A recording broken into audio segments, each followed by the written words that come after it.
요한복음 19장 28절부터 30절 교독합니다. 요한복음 19장 28절. 그 후에 예수께서 모든 일이 이미 이루어진 줄 아시고 성경을 응하게 하려 하사 이르시되 내가 목마르다 하시니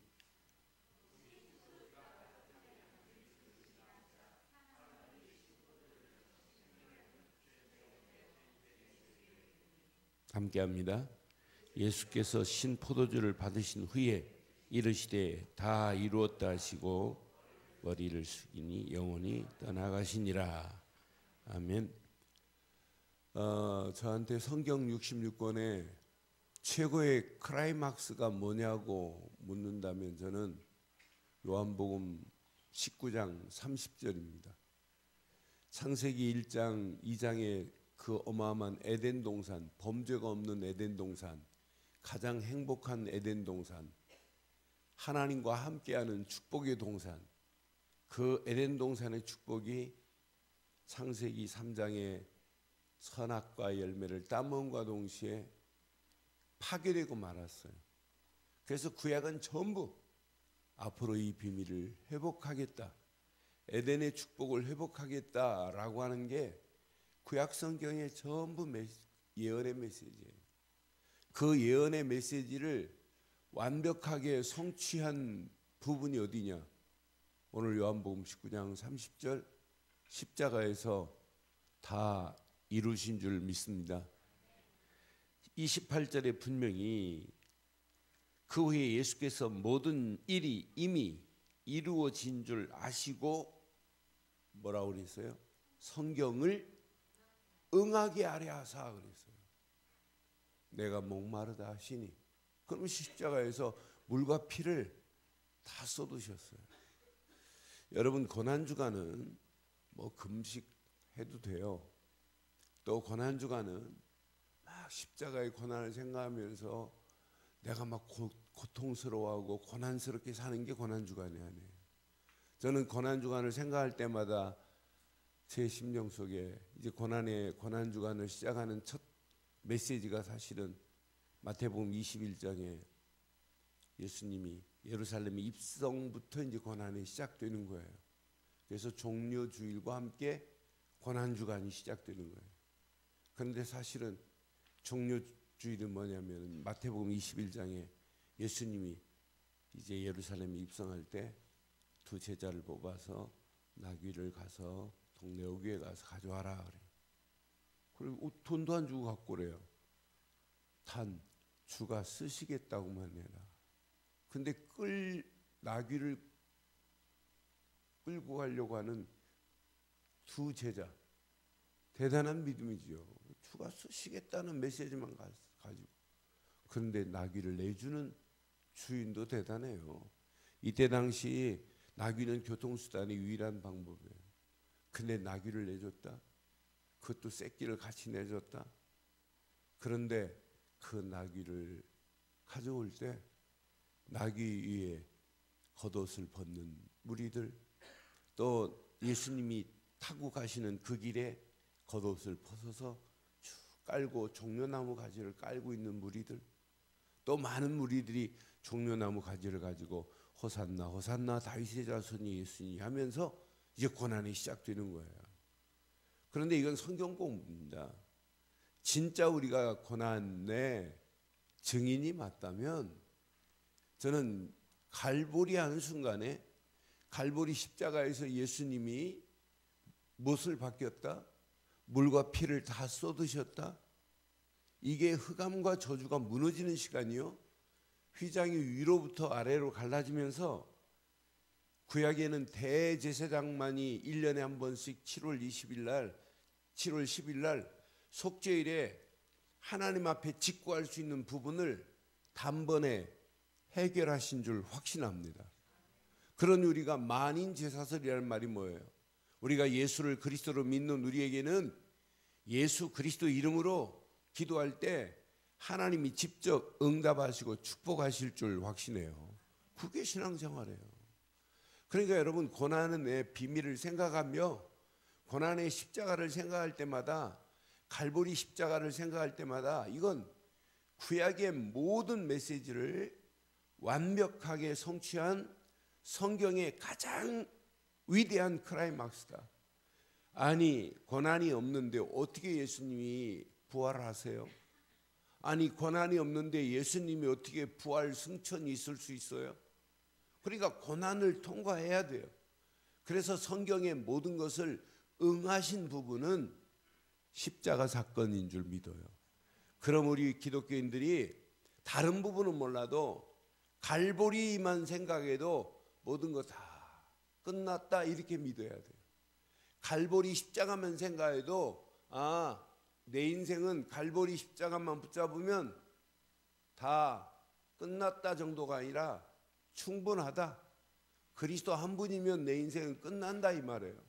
그러니까 이번 주간 뭐부터 시작하면 되냐면 갈보리 십자가만 생각해 보세요. 그래서 갈보리 십자가의 비밀이라고 해도 되고 갈보리 십자가의 언약이라고 그래야 돼요. 하나님의 구약의 모든 언약을 단 한 칼에 십자가 사건으로 말미암아 다 끝을 낸 줄 믿습니다. 그러니까 여러분들은 한 주간, 저도 이번 주간 작정했어요. 갈보리 십자가만 내가 생각해 봐야 돼요. 갈보리 십자가에 예수님이 지금 못 박힌 이 현장 앞에서 누구를 미워할 수 있어요? 누가 누구를 미워할 수 있어요? 갈보리 십자가의 언덕에서 뭐가 염려가 돼요? 구약에 예배 드리려면 양이나 염소를 가지고 와야 됩니다. 그 양 염소가 필요 없도록 십자가에서 끝을 내버린 줄 믿어요. 양이나 염소가 필요 없어요. 이제 구약에 하나님 앞에 드렸던 모든 제사가 단번에 이제 예수 그리스도 이름만 부르면 하나님 앞에 예배할 수 있는 최고의 축복을 우리에게 허락해 주신 줄 믿어요. 이걸 보고 복음이라고 하잖아요. 복음은 선지자들의 예언대로 오실 그분만이 복음이시요, 다윗의 혈통으로 오실 그분만이 복음이시요, 성결의 영으로 오셔서 죽은 자 가운데 다시 살아나시되 하나님의 아들이라 일컬음을 받을 예수 그리스도만이 복음입니다. 그분이 십자가에서 모든 것을 다 해결했다면 우리는 누가 뭐래도 십자가 앞에서 누구를 미워하고 원망하고 낙심하고 염려하고 불신앙한다는 것은 신앙생활 아니에요. 뭐 두려워요? 인생 두렵습니까? 두려움도 누가 주는 거예요? 요한일서 4장에 보면 분명히 4장 18절 19절 보면 두려움도 누가 주냐면 마귀가 주는 거예요. 그래서 한번 보세요. 요한일서 4장 18절 19절. 사랑 안에 두려움이 없고 온전한 사랑이 두려움을 시작 내쫓나니 그랬어요. 그러니까 온전한 사랑이 여기 십자가의 사랑이란 말이에요. 온전한 사랑으로 두려움을 내쫓나니. 두려움에는 뭐가 있대요? 형벌이 있습니다. 두려워하는 자는 온전한 사랑을 못 이루고 있다는 얘기예요. 오늘 십자가 앞에서 여러분 온전한 사랑이 다 이루어지기를 주의 이름으로 축원합니다. 그러니까 우리의 신앙생활은 염려, 낙심, 불신앙, 불순종, 불평, 원망 모든 동기도 십자가 앞에서는 다 무너져 버려요. 십자가 앞에서 누구를 편견하고 누구를 나누고 누구를 미워하고 저 사람은 안 된다고 누가 편파적인 얘기를 한다는 말이 아닌 거예요. 그렇잖아요. 십자가 앞에서 우리 한국 교회가 하나가 안 된다면 그건 어딘가는 한쪽은 잘못된 거예요. 그렇잖아요. 어떻게 나눠질 수 있어요? 나눠진다는 말은 말이 안 되는 거예요. 그러니까 우리 이번 주간 한번 생각해 보세요. 진짜 십자가 갈보리에만 집중해 보세요. 집중하다가 내 속에나 여러분 속에 분명히 있어요. 보이지는 않지만은 내가 용서 못하고 포용 못하고 관용을 못 베푸는 것. 그래서 어느 교회는요 주일 예배 딱 마치고 축도 마치면 의무적입니다. 의무적으로 내가 마음에 조금 거꾸로운 관계가 있다. 내가 저 사람을 미워한다. 용서하지 못한다면 5명 이상을 가갖고 악수하고 안아주고 그래요. 그러면서 의도적으로 이렇게 풀도록. 그러니까 진짜 어떤 면에 맞는 얘기예요. 그러나 우리는 날마다 예배 드렸다고 하는 것이 아니라 갈보리 십자가 아래서 내 모습을 한번 발견해 봐요. 갈보리 십자가 아래서 누가 누구를 미워할 수가 있냔 말이에요. 그래서 저는 온전한 사랑, 이 어마어마한 축복이 있구나. 그래 19절에 또 이렇게 말해요. 요한일서 우리가 사랑함은 시작. 그가 먼저 우리를 그분의 십자가로 이미 사랑을 받은 우리가 사랑한다는 것은 당연한 건 줄 확신해요. 우리에게는 누구를 미워할 그런 자격이 없다니까. 그건 마귀가 주는 거지. 우리가 신앙생활하면서 염려하고 불평하고 불신앙하고 두려워한다는 것은 확실한 증거입니다. 온전한 사랑을 이루지 못하고 있다는 확실한 증거입니다. 그리스도를 확실히 안 믿는 증거라니까요. 오늘 갈보리 십자가 언약 안에서 오늘 온전한 사랑을 확인하는 아침 되기를 주의 이름으로 축원합니다. 저는 갈보리 십자가 하는 순간에 제일 먼저 떠오르는 단어가 창세기 3장 15절이구나. 창세기 3장 15절 여자의 후손을 보내시겠다고 하나님이 약속하셨어요. 여자의 후손이 오면 사단의 머리가 상하게 될 것이고 그놈의 사단은 여자의 후손의 발꿈치를 물 것이다. 발꿈치를 문다고 상하게 한다고 예수님이 십자가에 죽습니까? 분명히 십자가 사건이 여기 처음으로, 그래서 창세기 3장 15절을 그냥 복음이라고 하지 않고 신학에서는 이걸 보고 원시복음이라고 하는 거예요. 창세기 3장의 영적인 문제, 하나님과 관계가 끊어진 문제를 해결하시겠다는 첫 번째 약속의 메시지예요. 그러니까 여자의 후손은 오직 동정녀 마리아의 몸에서 나실 예수만이 여자의 후손이고, 우리 인간은 누구의 후손이냐? 남자의 후손이란 말이에요. 아담의 후손이란 말이에요. 그러니까 태어나면서부터 이런 죄덩어리와 고통과 마귀한테 끌려가는 영적 문제 덩어리를 가지고 태어나는 거예요. 이 문제는 아무리 배운다고 되는 것도 아니고, 종교 가지고 이 문제는 해결될 수 있는 것이 아니고, 오직 복음 대신 예수 그리스도만이 이 문제를 해결해 주실 줄 확신해요. 그러니까 예수를 그리스도로 믿는 믿음 안에서만 이게 해결되는 거지 다른 게 아니란 말이에요. 이건 십자가에서 예수님이 다 이루신 줄 확신합니다. 분명히 창세기 3장 21절에 가죽옷의 비밀만 생각해도 여러분 십자가가 십자가에서 완벽하게 이룬 비밀이 뭐냐? 가죽옷의 사건이에요. 동산 나무 그늘 밑에 아담과 하와가 지금 범죄하고 숨어 있어요. 하나님이 모르겠어요. 아담아 내가 어디에 있느냐? 다 보고 계세요. 그런 아담과 하와에게 하나님은 일방적으로 상의하지 않고 아담과 하와를 위하여 가죽옷을 지어 입혔다. 가죽옷을 지어 입히려면은 뭐가 필요해요? 살아있는 짐승이 필요해요. 살아있는 짐승이 뭐 해야 돼요? 희생당해야 돼요. 죽어야 돼요. 다른 말로 말하면 살아있는 짐승이 피 흘림이 없이는 가죽옷이 나올 수가 없어요. 반드시 피 흘림이 있어야 돼요.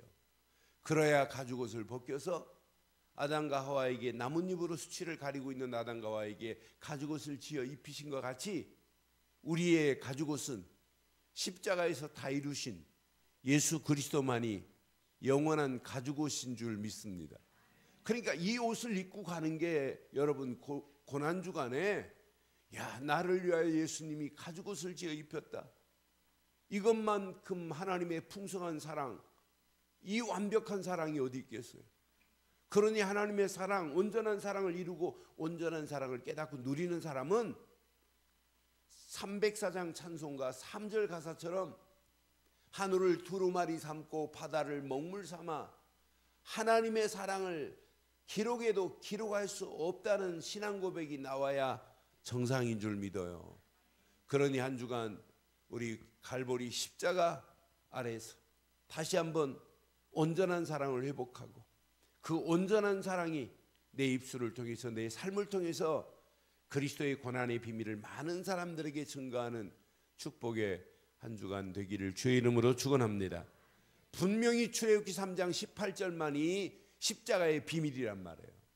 희생제사를 드리려 하노라, 유월절 어린 양의 피제사만이 십자가 사건의 예표 중에 예표 아니에요. 저는 그래서 구약의 모든 메시지를 완벽하게 완성시킨 부분은 갈보리 십자가뿐이다. 그런데 십자가에서 오늘 예수님 말씀하십니다. 다 이루었다. 이 말은 뭐예요? 네 고통의 문제도 내가 끝냈다. 하나님 만나는 새로운 산길을 열어서 너는 하나님께로 갈 수 있는 유일한 길을 이제 구약의 짐승의 피로 하지 않고 내 십자가의 보혈의 피로 너는 사함을 받았느니라 이 말이에요. 다 이루었다 이 말은 네 모든 죄는 끝이 났다 이 말이에요. 우리는 태어나면서부터 원죄를 가지고 태어났어요. 우리는 태어나면서도 원죄만이 아니에요. 자범죄도 있어요. 자범죄만 있는 게 아니에요. 우리 부모가 우상 숭배하면 이 죄는 몇 대까지 간대요. 자손 3, 4대까지 갑니다. 그런 죄라 할지라도 십자가에서 다 끝을 낸 줄 믿어요. 예수를 그리스도로 믿고 십자가의 그 갈보리 언약 아래에 우리가 있다면 아무리 죄인이라 할지라도 죄인으로 인정 안 한다니까요. 예수님이 십자가에 달리실 때 우편 좌편에 강도가 있었어요. 그런데 한쪽 강도는 그 자리에서 인정했어요. 그때 예수님 뭐라고 그래요? 나와 함께 낙원에 있으리라 분명히 약속했다니까요. 우리는 십자가 말고는 우리는 붙잡을 게 없습니다. 십자가에서 모든 문제를 다 이루었다 이 말은 내 영적 지긋지긋한 문제가 끝났다 이 말이에요. 이 문제가 끝냈기 때문에 우리가 마음에 두려워할 게 없어요. 진짜 이 문제가 끝냈기 때문에 마음의 두려움 때문에 오는 정신적인 문제 보세요. 심각합니다. 이걸로 인해서 생활의 균형이 깨지는데요. 이것 때문에 사실은 여러분 육신도 고통당하는데요. 이것 때문에 미래도 문제 오는데요. 어제 일본 분 한 분이 생애 처음으로 우리 청년 때문에 교회를 왔어요. 교회 다녀본 적이 없어요. 예수 믿어본 적이 없어요. 저는 그런 분들 올 때 너무 좋아요. 이상하게 신앙생활 해갖고 엉터리로 신앙생활한 사람보다 훨씬 나아요. 그런데 이분이 오후 예배, 오전 예배 딱 드리더니 오후 예배 전에 제 방으로 왔어요. 그래서 이분이 복음을 듣는데 처음으로 복음을 듣는데도 얼마나 잘 알아듣는지 내가 그래 일본 상황을 얘기했어요. 일본을 제가 한 180번 왔다 갔다 했기 때문에 일본 상황을 내가 잘 알아요. 그래서 일본에 사건이 일어난 부분을 얘기하면서 이게 바로 영적인 문제다. 이건 아무리 일본에 800만 귀신이 득실거리고 가장 위대한 귀신이 있다 할지라도 이 문제는 해결 못한다. 이걸 해결할 수 있는 분은 오직 한 분밖에 없다. 예수밖에 없다. 그분을 믿어야 된다. 그분을 그리스도로 믿어라. 알아들었어요. 그래서 따박따박 예수를 그리스도로 영접했어요. 그런데 오후 예배까지 들으시고 어디 청소까지 하고 저녁까지 같이 먹고 가는 모습 보니까 얼마나 흐뭇하든지. 그런데 이분이 중요한 얘기를 했어요. 이해는 되는데 저걸 한 번 들어서는 안 되겠다. 한 10번 이상 들어야 뭔가 이분이 알아들었어요. 그러니까 여러분 예수를 믿었다. 다 끝냈는데도 우리 안에 잘못된 게 너무 많아요. 그런데 우리 안에 보이지 않는 쓴 뿌리들이 얼마나 많은지 몰라요. 그 쓴 뿌리를 해결할 수 있는 것은 그리스도뿐인 줄 확신해요. 그래서 이것이 여러분 생각 속에 갈보리 십자가의 그 피 흘리신 사건이 생각 속에 누려지기를 바라요. 마음속에 품고 한번 살아보세요. 한 주간만. 여러분 체질이 어떻게 바뀌는지. 그때 영혼 속에 여러분 각인되는 역사가 있게 될 줄 믿어요. 그래서 이거 잃어버리지 말라고. 그리스도는 일심으로 붙잡아라. 오직으로 붙잡아라. 절대로 붙잡아라. 이거밖에 없다.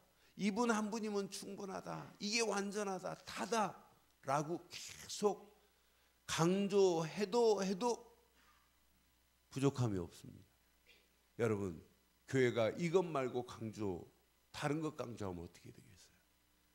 우리 이번 고난주간에 집중하되 오직 갈보리 십자가에서 모든 문제를 해결하신 그리스도 안에서 나 자신을 발견하기를 주의 이름으로 축원합니다. 그리스도의 십자가 아래서 우리 앞에 놓인 모든 문제, 현장, 사건, 고민 다 내려놓으시고 해결받는 놀라운 역사가 있기를 바랍니다. 이 고난의 비밀을 마음껏 누리다가 많은 영혼들에게 고난의 증인으로서 당당하게 예수가 십자가에서 다 끝냈다는 사실을 증언하는 한 주간 되기를 주의 이름으로 축원합니다. 전능하신 하나님, 지금도 살아계셔서 성령으로 함께 하시는 하나님, 오늘 귀한 말씀을 통하여 다시 한번 갈보리 십자가의 언약 안에 나 자신을 발견할 수 있도록 인도하신 은혜 감사합니다. 한 주간 고난주간에 그리스도의 십자가 아래 나 자신을 찾게 하시고 그 안에 내 인생의 모든 것을 내려놓게 하시고 우리 앞에 모든 문제들까지 해결받는 완전한 십자가의 축복이 있게 하옵소서. 우리의 생각 속에, 마음 속에, 영혼 깊숙한 곳에 오직 갈보리의 언약이 뿌리 내리고 체질되고 각인되는 한 주간의 시작이 되게 하옵소서. 오직 갈보리 십자가에 집중하다가 우리의 영혼에 샘을 허락하시고 하나님이 주신 은혜 안에서 모든 문제를 뛰어넘게 하시고 우리의 심령 깊숙한 곳까지 갈보리 십자가의 피로 치유함을 받는 놀라운 역사가 있게 하옵소서. 이 안에서 가정도 하나 되어지게 하시고 막힌 담도는 무너지게 하시고 교회가 하나 되게 하시고 이 언약의 비밀 가진 우리 교회를 통하여 이 지역에 죽어가는 영혼들에게 복음이 증거되는 놀라운 역사가 있게 하옵소서. 이번 부활절이 새 생명들이 살아나는 부활의 역사가 있게 하옵소서. 함께 하시고 도우실 줄 확신하옵고 응답하시고 축복하실 주님을 찬양하오며 지금은 우리 주 예수 그리스도의 크신 은혜와 하나님의 무한하신 사랑과 성령님의 내주 인도 역사 충만하신 은혜가 예수 그리스도 안에서 이 언약을 붙잡고 기도하는 심령 머리머리 위에 가정과 사업과 직장과 자녀들 위해 인터넷으로 함께하는 모든 현장과 우리 늘 좋은 교회 위에 지금부터 영원토록 함께 있을지어다. 아멘.